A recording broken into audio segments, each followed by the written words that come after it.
todos os jornais brasileiros, com exceção da Última Hora, deram apoio ao golpe de 64. Depois alguns se arrependeram e passaram a fazer oposição, como o caso do Estadão aqui em São Paulo.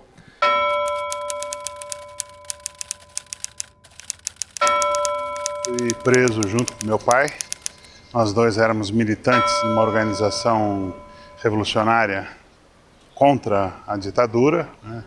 Uma organização de luta armada. Eu acho que a maioria das organizações, além da questão das ações armadas, nós tínhamos toda uma política de organização do povo. Nós achávamos que as duas coisas tinham que andar juntas. No bojo de prisões de companheiros de ala vermelha, eu acabo sendo preso. Fomos presos em casa, eles tocaram a campainha, eu que abri a porta, aí estava o delegado Fleury Pessoa e todo o Esquadrão da Morte ali. Aí puseram um revólver na minha cabeça, assim, já na parede, eles faziam essa coisa apavorante. E entraram que nem loucos. E eles achavam que tinha gente dormindo na minha casa, escondida.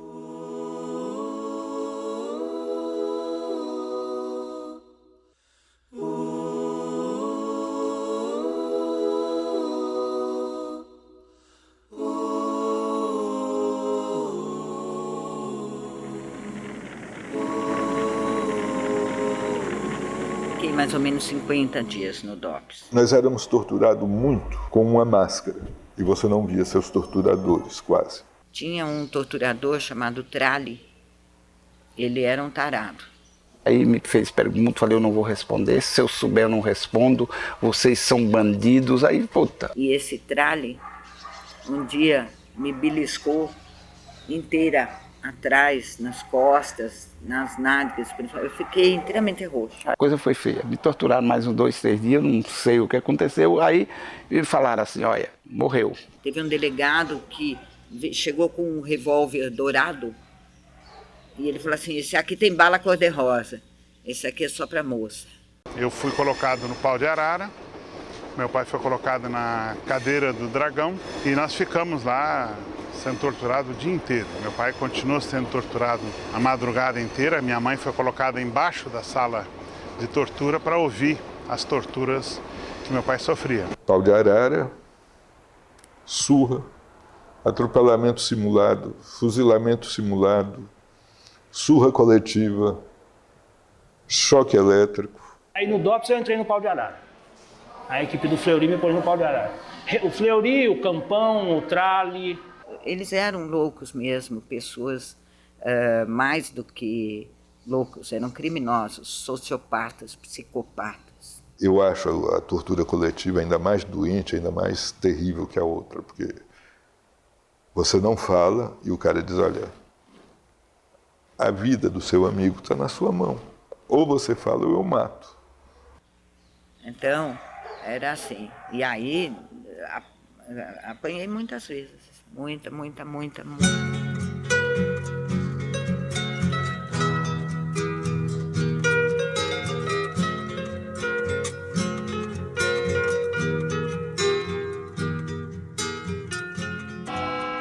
Levaram para o Parque do Estado para simular o fuzilamento, que era uma forma de tortura também, né?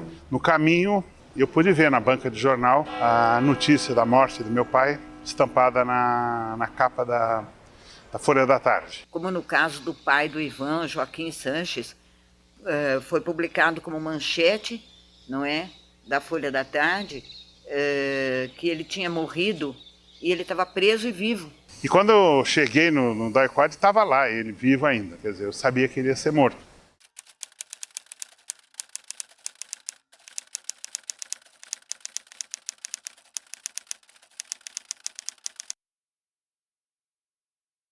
A Folha foi incompetente para fazer o projeto de comunicação que a ditadura queria, que eles chamavam de Integração Nacional pela Comunicação. E trabalhavam lá vários companheiros de esquerda, muitos dos quais acabaram presos, como a Rose Nogueira, o Closé e vários outros. Mas, na verdade, também um jeito de dominar, não é? E que depois a Globo fez com muita competência. A Folha ou ela se omitia ou acusava diretamente de terrorismo. Todo mundo que entrava era subversivo e terrorista. Até o ato institucional número 5, A Folha da Tarde era um jornal com a redação. Quem não era estritamente de esquerda, era pelo menos oposição ao golpe. O que ela até 68 foi um jornal progressista, a partir de 69 ela virou o porta-voz da repressão. Ele é negociado, entregue à polícia, com ramificações com a polícia política, diretamente com o Esquadrão da Morte. Muitos jornalistas na Folha da Tarde que eram também policiais, daí até se fazia brincadeira na época de que a Folha da Tarde era o jornal de maior tiragem do Brasil, porque o que tinha de tira lá dentro não era brincadeira. Mas ao entregá-lo para o Esquadrão da Morte, para aquele tipo de gente, foi um instrumento de organização do crime, da profissionalização do crime organizado e da repressão política. Coisas que sempre nos regimes fascistizantes e fascistas andam unidos. A Folha de São Paulo tem um agravante, né? Ela não deu seu apoio ideológico ao golpe. Há testemunhos de que ela forneceu carros para prender aqueles que lutavam contra o regime militar. Uma das vezes que me tiraram do DOI-CODE, ao voltar eu vi um carro da Folha de São Paulo na frente. Né? Nenhum jornal, nenhuma rádio, televisão ficava ali em frente porque eles tinham medo, né, de estarem cobrindo, ouvindo os gritos de tortura. Tinha um caburão da Folha, eu falei, mas pô, eu pensava que estava integrando jornal ali. Fui algemado e entrou 2 comigo no caburão da Folha e um foi com o motorista. Mas há informações que o Frias, velho, falava diretamente com o general Silvio Frota na época do golpe, da mudança de 77. 77, quando a Folha mudou de foco, caiu o Cláudio Abramo e entrou o Boris Casoy. O Boris Casoy é acusado, com foto no jornal, de integrar os quadros do Comando de Caça aos Comunistas. Vergonha, Boris Casoy, é isto. Nada mais é vergonhoso do que isso. Bom, é basicamente isso. Folha de São Paulo, há 75 anos, tentando explicar esse país.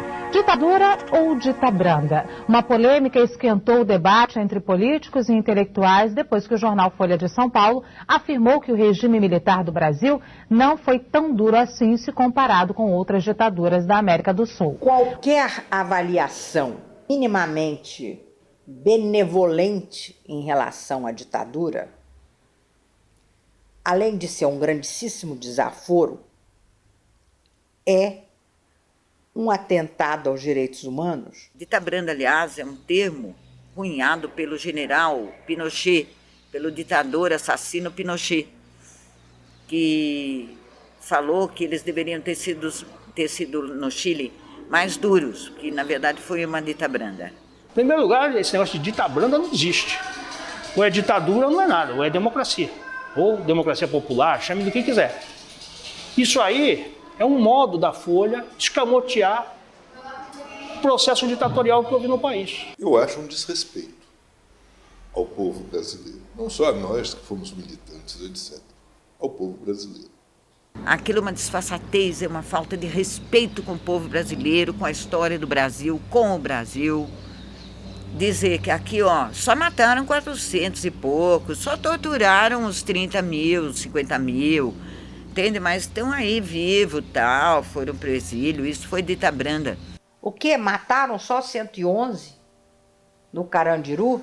Puxa, o que são esses 111 e que ainda por cima eram bandidos, comparados com os 6 milhões que foram para as câmaras de gás? Um psicopata achar que teria que matar mais para ser ditadura, comparar com a de outro país. Caiu a máscara do jornal, né?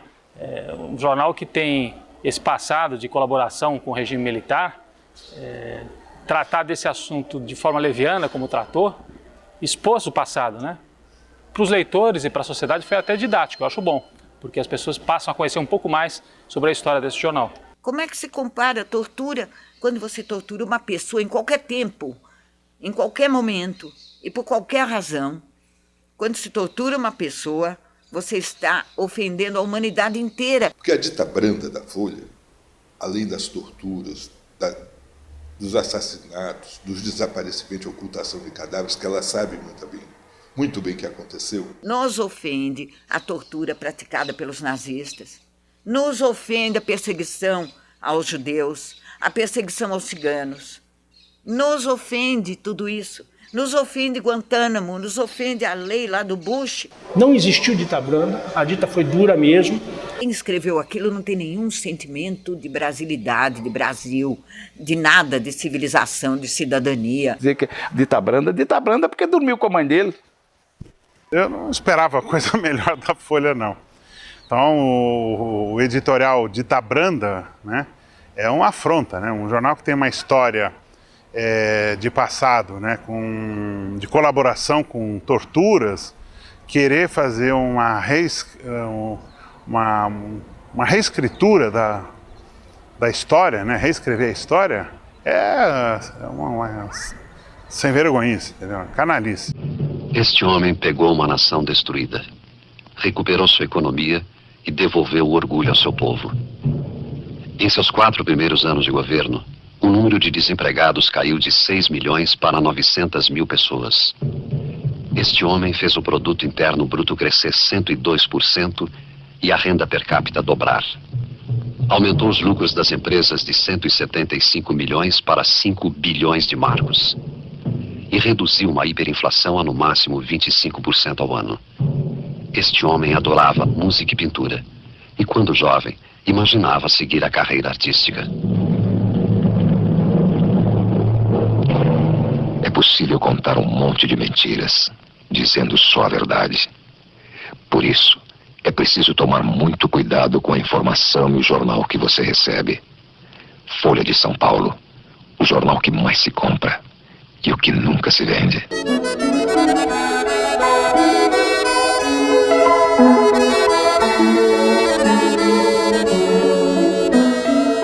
O diretor de redação da Folha de São Paulo, Fábio Piasfilho, informou por telefone que o jornal só irá se manifestar sobre esse ato por meio de uma reportagem na sua edição de domingo.